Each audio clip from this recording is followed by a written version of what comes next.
Good morning on this Sunday, July 5th, and welcome to the Georgia Gang. Governor Brian Kemp is urging Georgians to mask up as the numbers of new coronavirus cases continue to rise. Some Georgia legislators look to repeal the citizens arrest law, and Senator Kelly Leffler goes after the leading Democrat in her race over defunding police departments.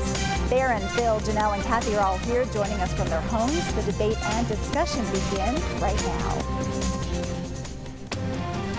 From the Fox 5 studios, the Georgia Gang starts now. A record-breaking week in Georgia when it comes to coronavirus cases as pressure mounts on Governor Brian Kemp to mandate masks. But he says he's counting on Georgians to do the right thing. And there are slight upticks in the numbers of hospitalizations. And Governor Kemp did warn that if Georgians don't wear masks, college football may not happen. Theron, I guess that's one way to get Georgians to wear masks. What do you think? Well, definitely the governor knows how to communicate not only with his base, but for the countless amount of fans that want to be able to go to Sanford Stadium and enjoy some UGA football. But, you know, the governor is doing what many of us on this panel has asked him to do for many weeks, and that is go out and demonstrate the leadership that he's been demonstrating by actually wearing his mask. And so I want to commend the governor for going on this tour, but I also want to encourage people to really take responsibilities ourselves to make sure that we're wearing masks, because it not only protects you, it protects others, but also making sure that we don't get to a point where we've seen some national stories that have been videotaped with some people, whether they're going to stores or restaurants, refusing to wear their masks. And so the numbers are alarming, Lori. I mean, we've seen, roughly 11,000 new cases this week that are being reported. And so definitely want to commend the governor for what he's doing, but I just want to encourage him to continue to do it, and all the other people who are involved. Let's make sure that we're responsible. Janelle, I'll turn it over to you. Why do you think there is such pushback from some on wearing a mask? I mean, if the scientists and the doctors are saying they help, why not wear one?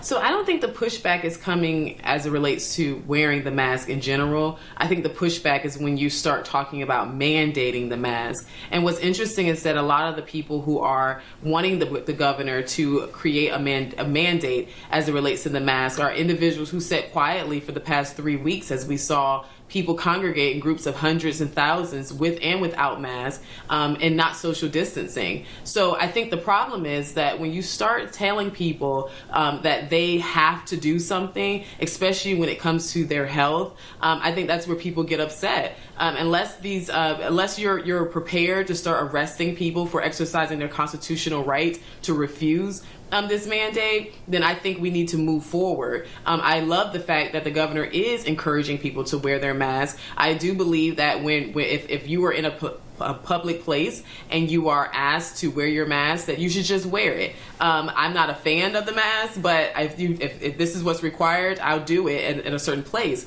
But I don't think we should mandate anyone to do anything. Phil, I can see that one of the reasons for not mandating a mask is, how do you enforce this? Police have enough on their hands right now.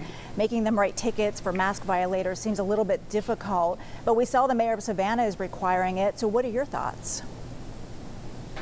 Well, several thoughts. I think a statewide mandate is not going to work because you've got hot spots, and then you've got rural areas where perhaps it's not necessary.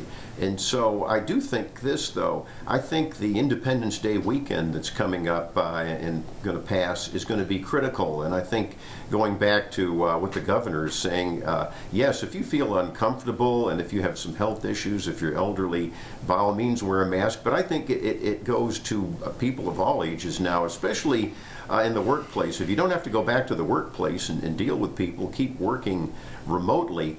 But yes, Savannah is a good example of things out of control. I talked to a friend down at St. Simon's just the other day.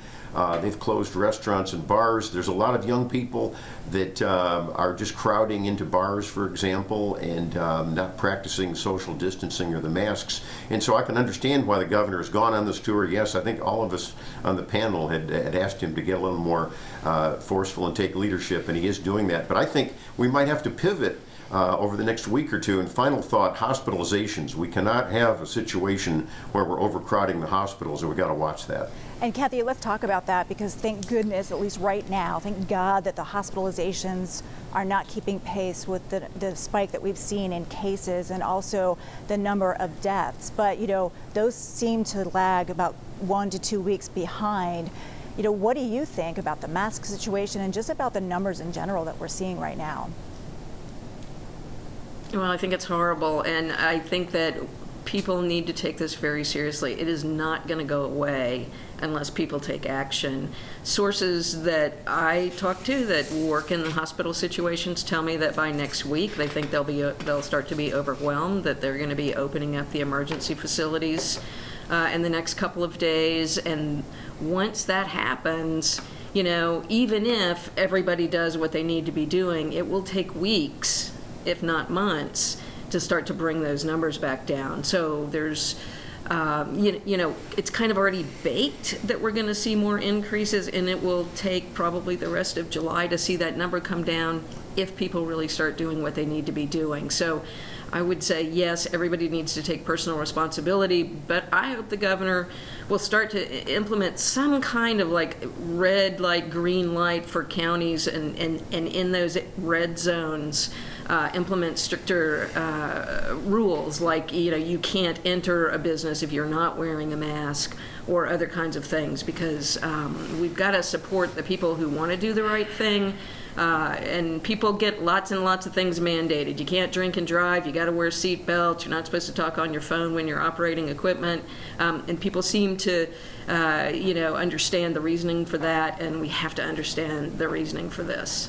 Yeah, Janelle, if these numbers keep up, do you think the governor is going to have to put some type of restrictions back in place, especially when it comes to bars and restaurants?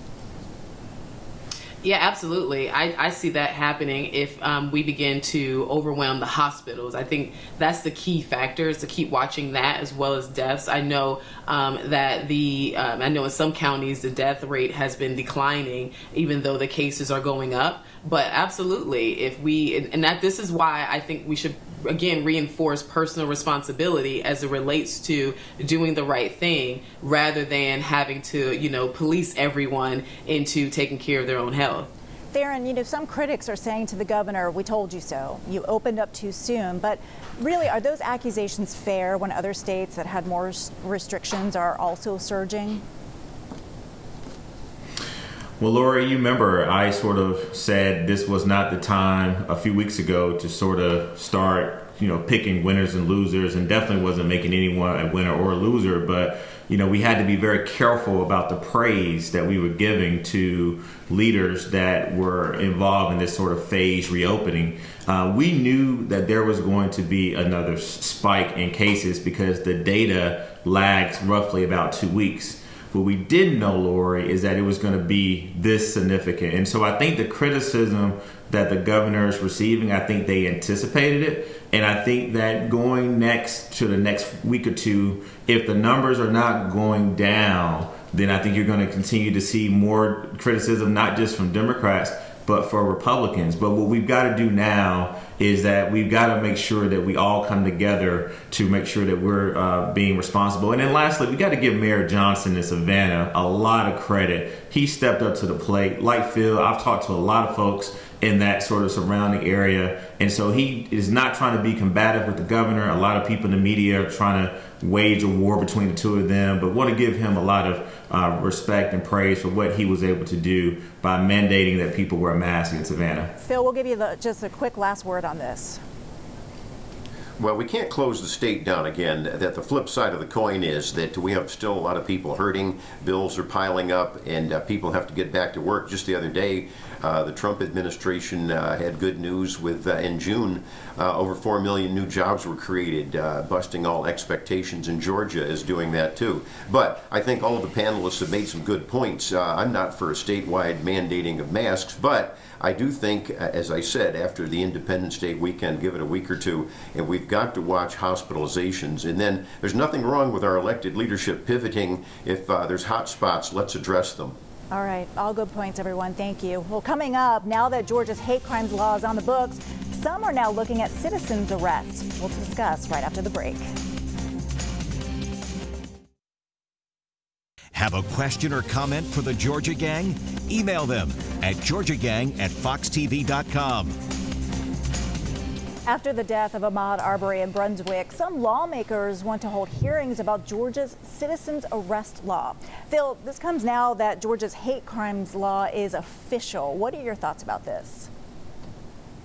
That's right. The hate crimes bill passed both chambers, and I do want to create a misimpression that I gave last week and correct it. I thought that more of the Senate version was in the final bill passage. It was not. The only language that the Senate had was to add gender as a protected class. And my only thought there is now that it's law, I think there'll be a lot of litigation coming down the road. But as for the citizens arrest statute that's being looked at, and there's going to be hearings about it, I think that you can't have just a total repeal. That would be idiotic. For example, if someone's breaking into your home and you can get the drop on them with a gun, hopefully, and hold them, that's a citizen's arrest. You call and wait for the police to pick up the criminal.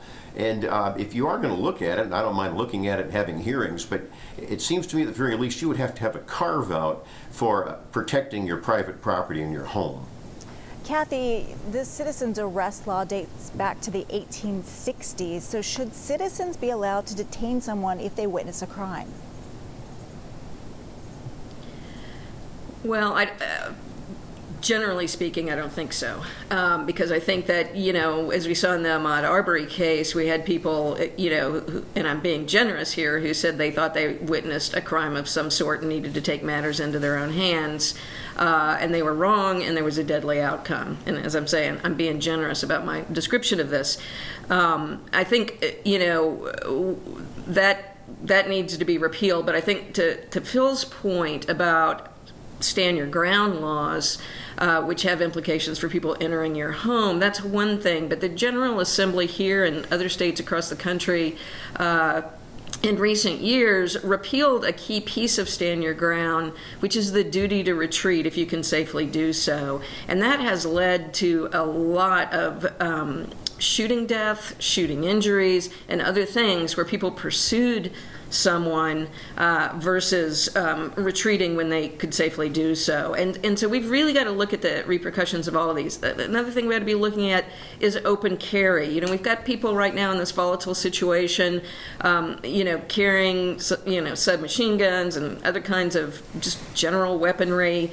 And, we need to look at the implications of what that means to our society when people walk around openly carrying firearms. And so I think there's a lot to look at. I think it would be great if we had a criminal justice reform commission so that people around the state could come forward and talk about their feelings and about things the General Assembly should be looking at. And I think that will come, but it would have been wonderful to have it in a more systematic kind of way, because I think people want to talk about this and want to explore some of the things that are impacting our society. And we will definitely be talking about it in the upcoming months. Theron, I want to switch gears a little bit. Bill Torpy in the AJC had a story about the crime happening in the city of Atlanta, and I think the numbers really tell the story. During the first 3 weeks of June, 75 people were shot in Atlanta. Last year, during the same time, there were 35. And even during the city council meeting, one of the council members asked the police chief to send a unit because a man had been shot and killed. Police hadn't come, so residents actually put a sheet over his body. And then we see the council is taking up issues like defunding the police. What are your thoughts on all of this?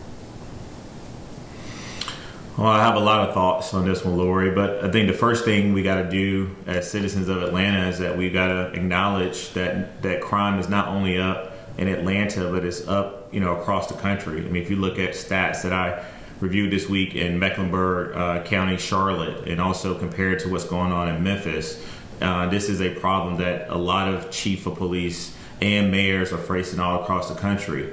I do have the utmost confidence in interim Chief Rodney Bryan. I've had some opportunities to speak with him, and he is definitely laser focused on some of the systemic issues that we're seeing as a result of the crime. And I can tell you that Mayor Bottoms is going to do what she has done since she's been mayor. When you deal with the issues of COVID-19 and other issues, she's going to turn into this problem and really put forth some solutions that she believes that will ultimately help long-term problems that we have here in the city with reducing the rate of crime.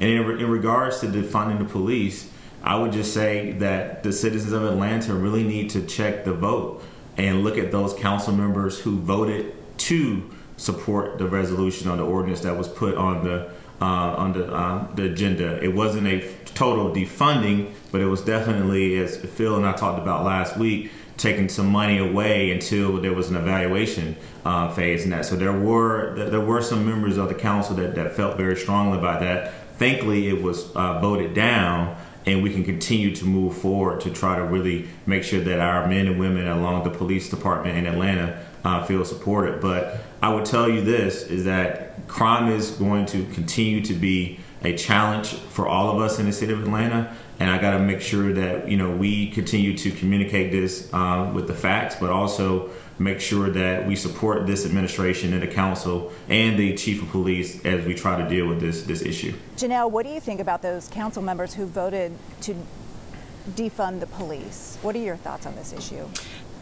So here's the thing, right? So when it comes to defunding the police or decreasing or slashing the budget or however we want to list it, I'm also hearing people say that we need to also train more. Well, training more costs more. So you kind of have to pick and choose. And I feel like it's a way of trying to disguise the real intentions, which is to decrease or get rid of some of these officers and try to keep the good ones and give them more training. But here's the thing. You don't have a meter that can read the intentions of people's hearts. So that to me is not going to go very far. But when it comes to the crime, we have to be honest about this conversation. And the thing is, when it comes to police brutality, that makes up less than 1% of all cases or interactions with officers. And we're talking about 50 million interactions a year in the United States. So and we can address police brutality, but we cannot ignore the fact that there are crime that's happening. And when we're addressing police brutality in a way that causes police officers to feel unsupported, to feel like they're not protected, and just feel like they are not being respected in the way that they should, this is what you're going to get. You're going to get a relaxed group of individuals, and then we'll end up with more and more crime. I hate that we're out of time, but I know that we're going to talk about this issue for a long while, so we will continue to debate it. Well, coming up, Senator Kelly Leffler goes after the leading Democrat in her race on the issue of defunding police departments. We'll discuss after the break.